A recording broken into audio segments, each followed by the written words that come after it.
Okay, well, I hope you're not mad about that. Nah, it's okay. Stephanie, y'all.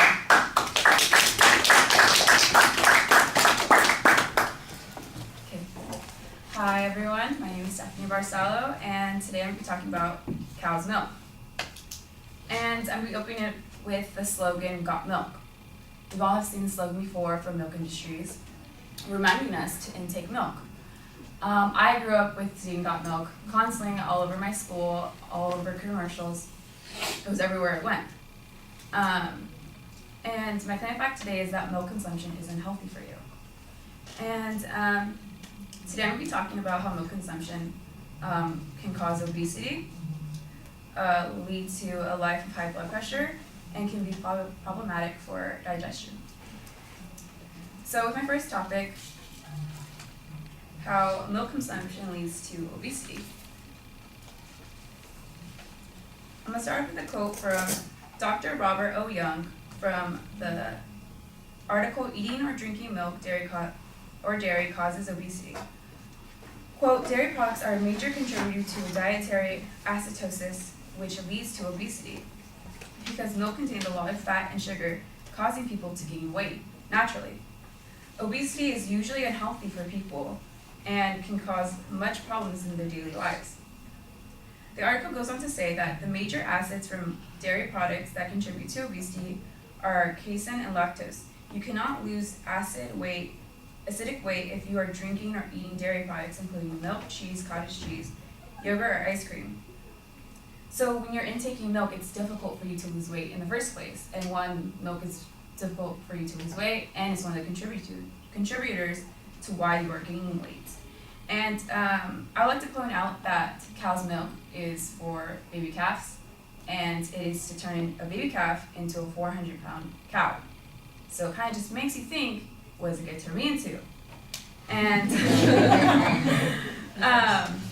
that brings me to my next point as to how milk consumption leads to high blood pressure. It is natural for an obese person to have high blood pressure. And from the article, "Dairy Consumption, Blood Pressure, and Risk of Hypertension, an Evidence-Based Review of Recent Literature" by Mary McGrain, Eve Essery, and Linda Van Horn. Quote, "In a systematic review of the evidence published from 2004 to 2009, the 2010 Dietary Guidelines Advisory Committee concluded that there was moderate evidence of inverse relationship between intake of milk and milk products and blood pressure." So there is a link between the two. And there's obviously evidence towards this because it has taken them years. They have research from 2004 to 2010 that there is a link between those two. Blood pressure and milk consumption have been known to go hand in hand.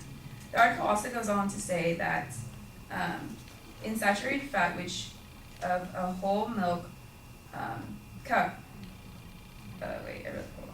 whole milk is rich in saturated fat, and 1 cup of 3.25% of whole milk contains nearly 8 grams of fat, and nearly 4.6 grams of that is saturated fats.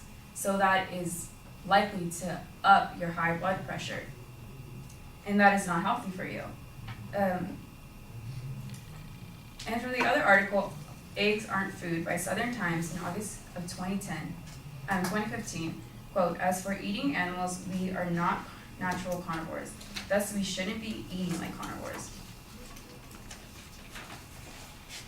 Compared with vegetarians, people who eat suffer from high rates of coronary heart disease, high blood pressure, and diabetes, and certain forms of cancer.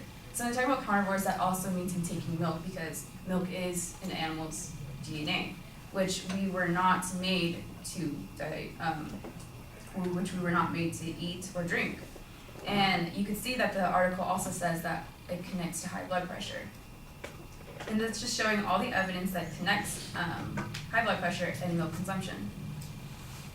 And this brings me to my third topic, how milk consumption is problematic for your digestive system. I like to note that 65% of people are actually lactose intolerant. That means the majority of people will become lactose intolerant, and that 90% of East Asia is actually affected by being lactose intolerant. And so you see that this is much more common in us adults rather than children. And many people will actually become lactose intolerant later in life, me for example. And I'll start off with a quote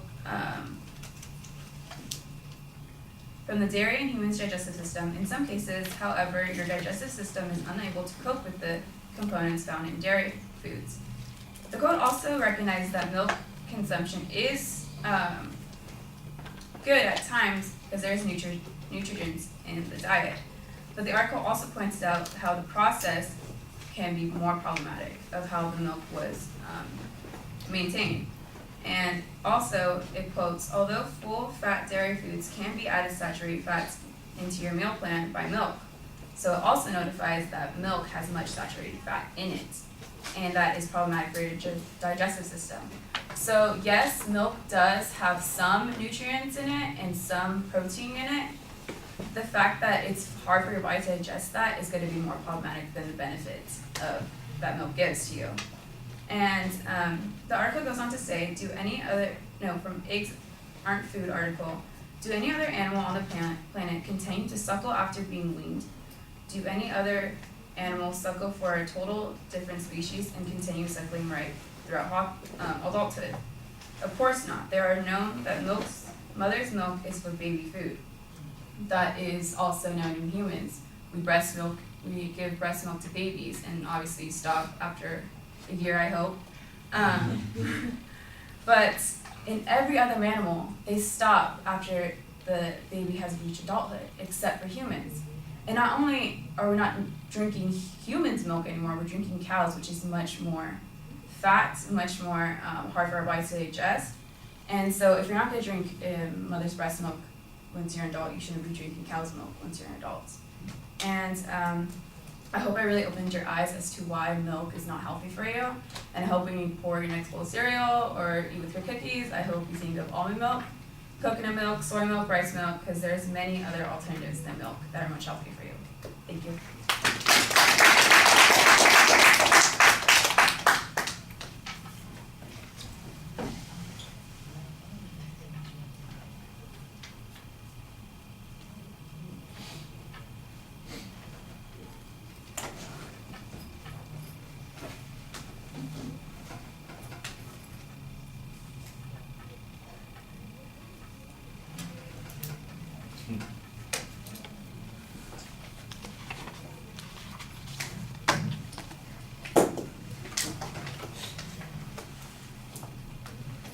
All right, no huge problems are sticking out. A couple of things that are pretty solid. The propositions clearly identified. There's a very good preview at the beginning of the speech, so we know how you're going to develop your argument. That's solid. The presentation's organized as you go through it. I like the transitions. I kind of like the idea that as you got to the end of each of the individual points, you had some sort of transition sort of story or exit line that you went for. I thought the first one worked really well, about feeding the baby calves and what's it supposed to become, and then that kind of makes that argument pretty effectively. I didn't think the one on the second point worked quite as well. It felt a little bit awkward, and it really felt like you were trying to stretch to get this meat consumption issue related to the dairy issue, so it doesn't fit quite as well. There's a good testimony in the presentation. You cited pretty consistently. There's some statistical information also that's pretty solid. You do rely on some hypothetical questions here and there to make a point.